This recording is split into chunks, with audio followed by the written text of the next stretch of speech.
a nuestro bloque de SAM.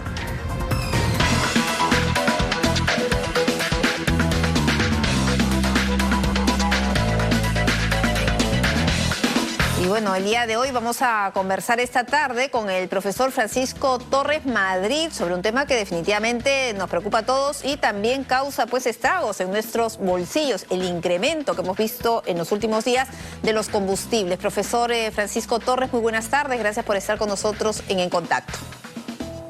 Muy buenas tardes, Pilar, un saludo para ti y tu amable audiencia. Bueno, y estábamos viendo un poco cómo está afectando todo este tema internacional de Rusia, Ucrania, la decisión del presidente Joe Biden en relación al petróleo y cómo está golpeando severamente al Perú. ¿De qué manera se va a seguir agudizando esta situación, más aún cuando el presidente estadounidense Joe Biden justamente pues en la víspera se ha referido a este acercamiento que podría tener con Venezuela?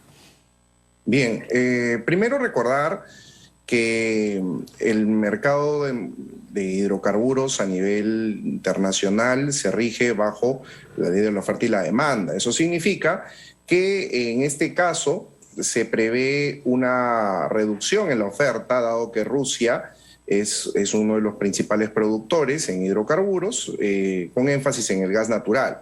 Entonces, al día de hoy el comercio internacional se ve afectado, ¿no? Decisiones como las que se han tomado en las últimas horas definitivamente afectan en la oferta. ¿Cuál es el impacto a nivel internacional? Se prevé la continuidad en el incremento del precio de los hidrocarburos. Ya desde hace alrededor de 7 u 8 meses se viene presentando un incremento en el precio internacional, con lo cual una primera reflexión sería que no necesariamente estos incrementos se deben exclusivamente al conflicto que tenemos al día de hoy en cierres. Esto como primera reflexión. Y como segunda reflexión, ¿a qué se debería este incremento si no es exclusivamente al tema, al conflicto entre Rusia y Ucrania? Bien, existen fenómenos cíclicos a nivel del comercio internacional de la energía, como es el aumento de la demanda en los países, sobre todo en el hemisferio norte, donde tanto para el transporte, calefacción y generación de la energía se recrudecen más en cuanto a su demanda, es decir, se incrementa la demanda. Claro, al incrementarse la demanda en los países más industrializados existe un mayor precio. Es cierto de que en todos los años se produce el mismo efecto, pero en este caso específico se han aunado algunos factores. Primero, la reactivación económica a nivel del mundo. En segundo lugar, conflictos que no solamente estamos hablando del conflicto Rusia y Ucrania, sino algunos otros conflictos que ciertamente no son tomados en cuenta a nivel de la prensa internacional, y esto hace que en algunos países, sobre todo los países productores principales, Medio Oriente, por ejemplo, la oferta haya sido un tanto más escasa. Entonces, estamos aquí ante un escenario de continuidad en alza de los precios internacionales. Y en el ámbito peruano, si es que podríamos ahondar un poco más en ello, desde el año 2004 contamos con el Fondo de Estabilización de Precios de los Combustibles, que ha permitido que de manera sostenida exista una suerte de bloqueo frente a los altibajos de los precios internacionales. Claro, funciona como un tope, ¿no? Sí, a través de las bandas máximas y mínimas exista esta ralentización de los efectos de los picos. Probablemente nuestra audiencia podría pensar, bueno, pero si es que el precio de los combustibles ha venido subiendo, ¿no? ¿Para qué sirve el Fondo de Estabilización? Ciertamente tendríamos que mirar a otros mercados y ver cómo es que el incremento golpea realmente a los mercados internos. Y con ello nos daríamos cuenta que mecanismos como el Fondo de Estabilización de Precios de los Combustibles realmente funcionan.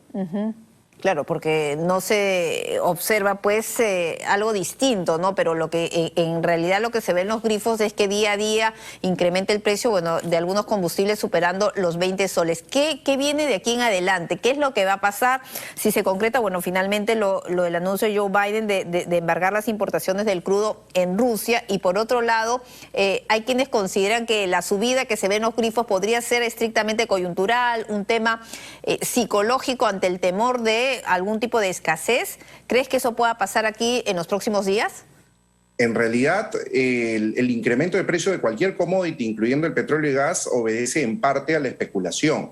Y no es la especulación solamente a nivel nacional o a nivel regional, es una especulación a nivel mundial, como se dan también en otros mercados, sobre todo cuando estos están yéndose a comercializar en el mercado de futuros. ¿Qué significa esto? El mercado de futuros implica esta forma que tienen distintas empresas para poder asegurar un precio actual, un precio que se prevé que va a ir al alza, y se compra con la condición de ser entregado el hidrocarburo de aquí a unos 4 o 6 meses, ¿no? Prueba de ello es que dentro de las medidas dictadas por la administración Biden, no está el hecho de que al día de hoy ya no se sigue consumiendo combustibles rusos, por si acaso.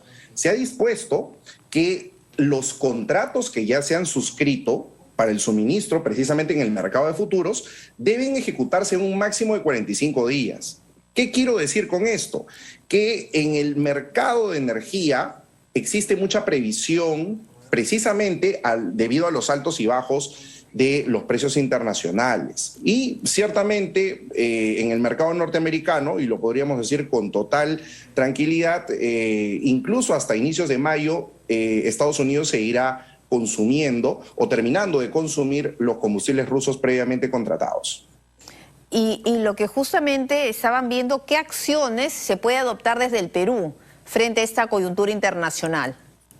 Bien, una de las mejores medidas que tiene cualquier país es intentar un mayor consumo de los combustibles que se tienen dentro de nuestras infraestructuras, en nuestros yacimientos.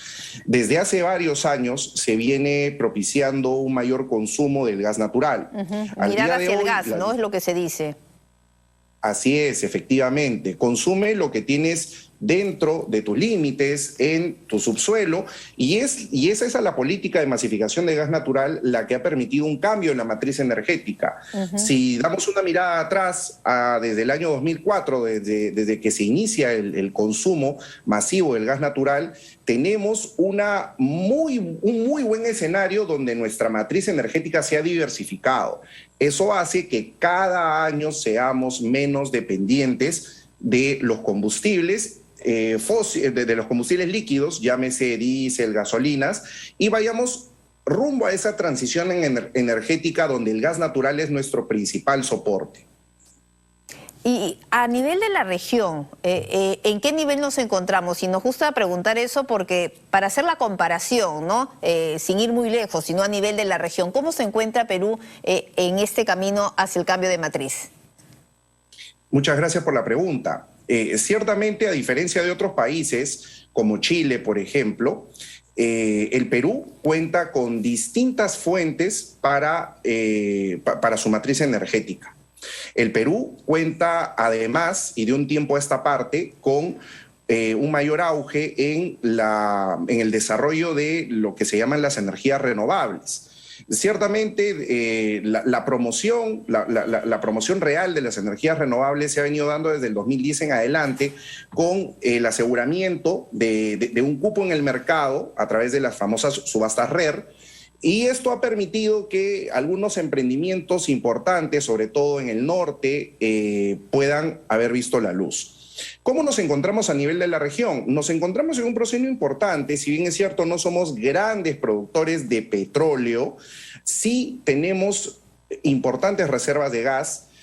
Claramente nos encontraremos en una mejor condición si es que pudiésemos promocionar de mejor manera la inversión en exploración. Y aquí te pido por favor 10 segundos para explicar qué es exploración. Exploración significa investigación. ¿Investigación de qué? De la realidad geológica del subsuelo. El Perú es un país poco explorado.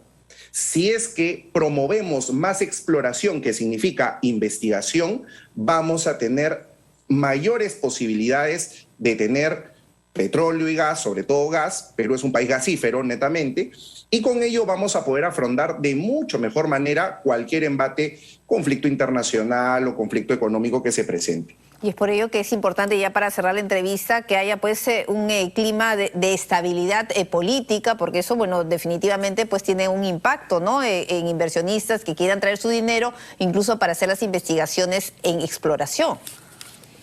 Los países compiten, a diferencia de lo que uno podría pensar. Los países compiten para atraer inversiones, no es al revés.